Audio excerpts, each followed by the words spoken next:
সূরাতুল মাআরিজ মক্কিয়া আউযু বিল্লাহি মিনাশ শাইতানির রাজীম বিসমিল্লাহির রাহমানির রাহিম সাআলা সাইলুম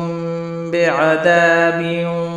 واقع للكافرين ليس له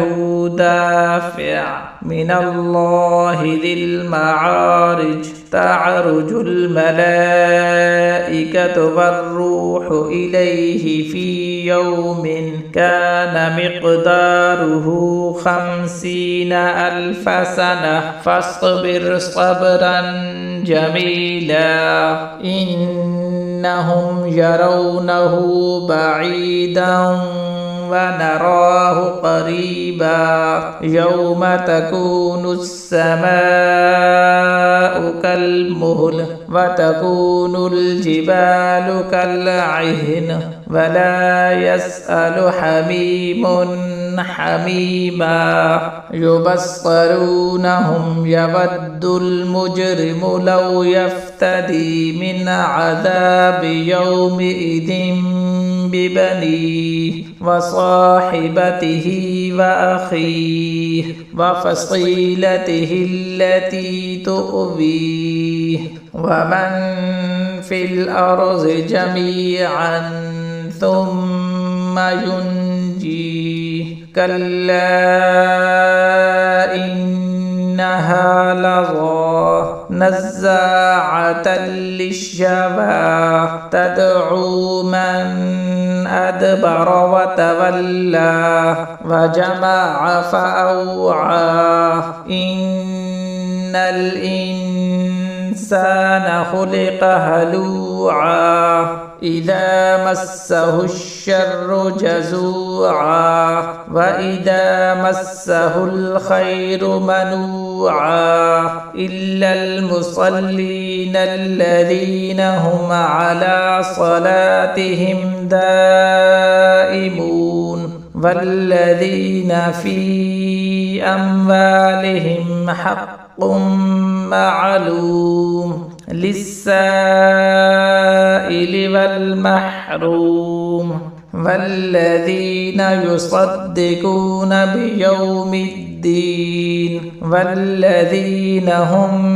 من عذاب ربهم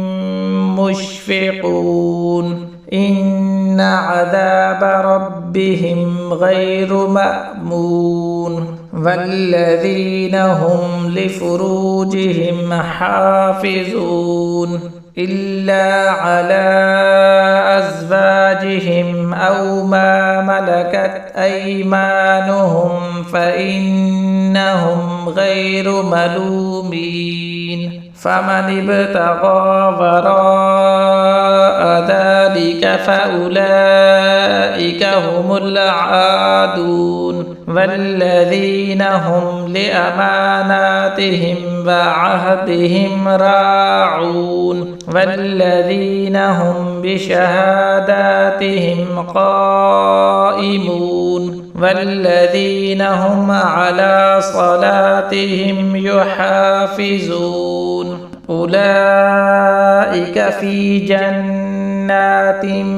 مكرمون فما للذين كفروا قبلك مهطعين عن اليمين وعن الشمال عزين أيطمع كل امرئ منهم أن يدخل جنة نعيم كلا إنا خلقناهم مما يعلمون فلا أقسم برب المشارق والمغارب إنا لقادرون على أن نبدل خيرا منهم فما نحن بمسبوقين فذرهم يخوضوا ويلعبوا حتى يلاقوا يومهم الذي يوعدون يوم يخرجون من الأجداث سراعا كأنهم إلى نصب يوفضون خاشعة أبصارهم ترهقهم ذلة ذلك اليوم الذي كانوا يوعدون. صدق الله العظيم.